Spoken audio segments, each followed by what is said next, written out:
Assalamualaikum warahmatullahi wabarakatuh. Apa kabar anak ibu semuanya? Semoga semuanya dalam keadaan sehat walafiat. Jaga semangat belajarnya untuk terus belajar meski pembelajaran belum bisa tatap muka. Sebelum pembelajaran dibuka, mari kita sama-sama berdoa dahulu di rumah masing-masing. Pertemuan ketiga ini kita akan membahas tentang asam, basa, dan garam. Adapun tujuan dari pembelajaran hari ini ada 1, 2, 3, dan 4. Ibu ingatkan dulu sebelumnya ya. Di pertemuan kedua kita sudah membahas tentang apa? Ya, sudah membahas tentang unsur senyawa dan campuran. Campuran ya, ada campuran homogen atau larutan. Masih ingatkah kalian apa yang dimaksud dengan larutan? Ya, larutan yaitu dua zat ya yang dicampurkan menjadi satu, maka partikel keduanya itu tidak dapat dibedakan antara zat terlarut dan antara zat pelarutnya. Itu yang disebut dengan larutan. Mari kita amati pembelajaran hari ini dengan mengamati ada 5 zat ya, ada jeruk, sampo, sabun, garam, dan cuka. Jeruk, pernahkah kalian mencicipi rasanya? Ya, betul, rasanya masam ya. Sampo dan sabun, pernah mencicipi? Dua-duanya rasanya coba sedikit aja kalian cicip itu ya. Rasanya itu tuh pahit, tapi jangan banyak-banyak ya, bisa fatal itu ya. Terus cuka, rasanya apa? Ya, rasanya asam ya. Ketika kalian beli bakso ya, campurkan sedikit cuka, ini rasanya akan terasa itu ya, asam. Terusan garam, rasanya apa ini? Jelas ya, rasanya asin ya. Mari kita masuk ke inti pembelajaran supaya kalian bisa menjawab dari hasil pengamatan ini. Larutan berdasarkan sifatnya terbagi menjadi 3. Ada asam, ada basa, dan ada garam. Asam yang akan kita bahas pertama, asam berasa masam. Kedua, bersifat korosif. Ketiga, memerahkan kertas lakmus. Keempat, menghasilkan ion H+. Kelima, memiliki pH kurang dari 7. Ada 5 ciri dari si asam ini. Contohnya, yang depannya ada h-nya itu pokoknya asam. Tapi ada pengecualian ya. CH3COOOH itu tergolong juga asam ya. Mari kita kupas lebih tuntas mengenai ciri dari asam. Berasa asam. Jelas kalian cicipi suatu buah atau sayuran itu ketika masam, berarti itu tergolong masam. Bersifat korosif. Bersifat korosif itu artinya bahwa rusak. Maaf, korosif itu artinya berkarat. Nih contohnya ya. Besi kalau kalian siram pakai asam ya, larutan asam, maka dia akan berkarat ya. Selanjutnya ya, karakter ciri dari asam yaitu tadi apa? Yang ketiga, memerahkan kertas lakmus. Contohnya macam nih ya. Ini ada larutan asam, ada larutan basa. Yang mana ini pada kondisi awal, ada 2 indikator, ya, yaitu lakmus merah dan lakmus biru. Yang mana, ya, di dalam tabung ini diisi yang larutan asam, larutan jeruk nipis. Ini Ibu isi larutan deterjen, ya.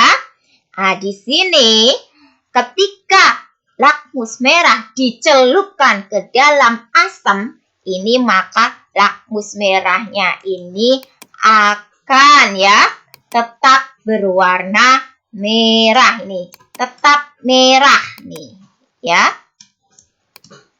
Sedangkan ketika ini jeruk nipis ini,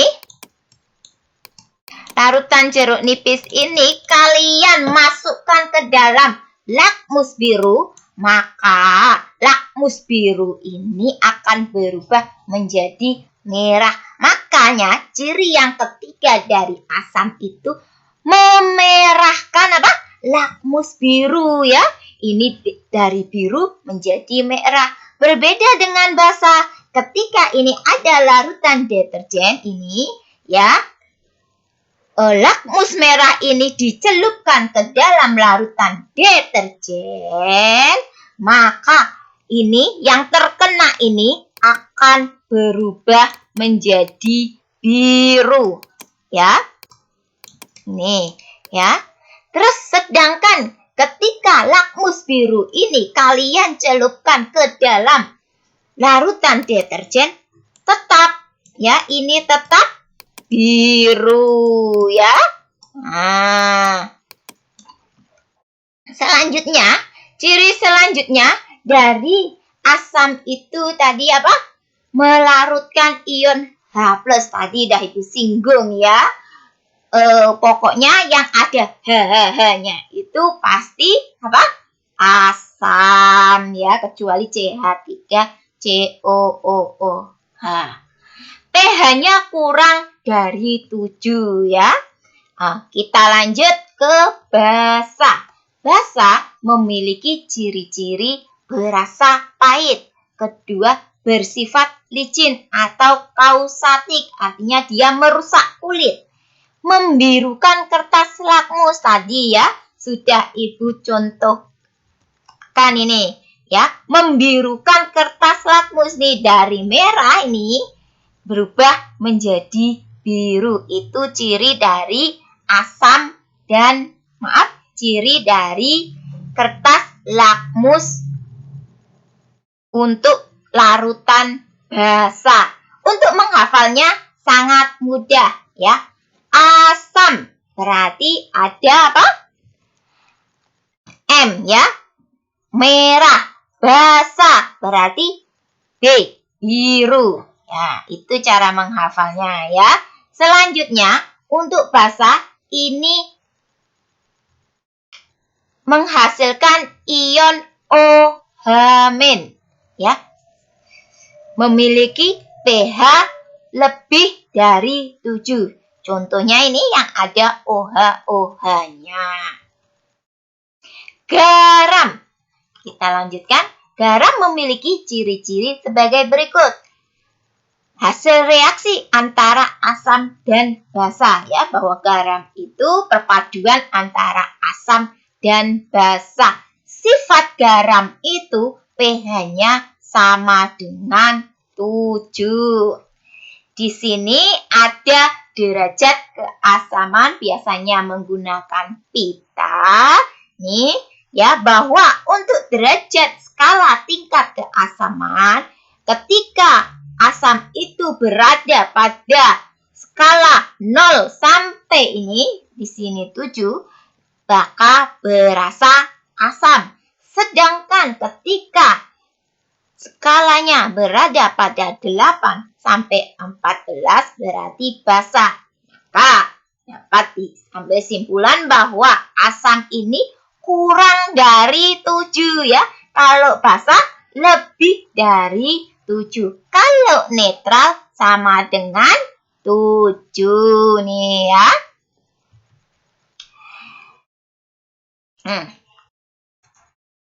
Indikator ada dua ya, ada indikator alami dan ada indikator buatan. Untuk alami ini biasanya dibuat dari ekstrak bunga. Ini Ibu ada berbagai contoh ekstrak bunga yang bisa dibuat untuk indikator alami. Untuk larutan asam dan basani ada bunga sepatu, bunga pacar, bunga nusa indah, ada kunyit, ada kubis ungu ya. Silahkan kalian amati ya.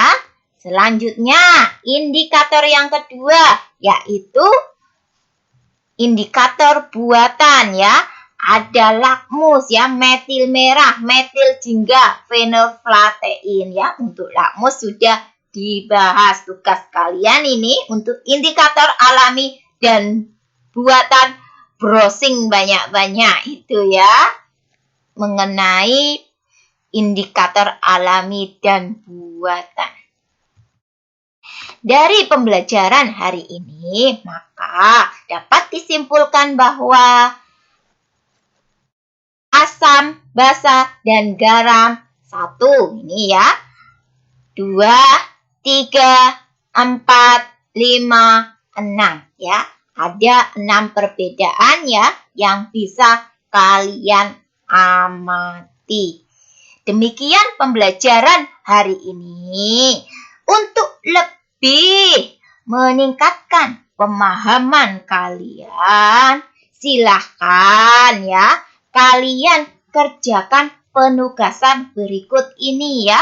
Ada 3 soal. Setelah selesai, silahkan kalian fotokan, kirim ke Google Classroom. Terima kasih atas kerjasamanya. Ibu akhiri dengan alhamdulillah. Assalamualaikum warahmatullahi wabarakatuh.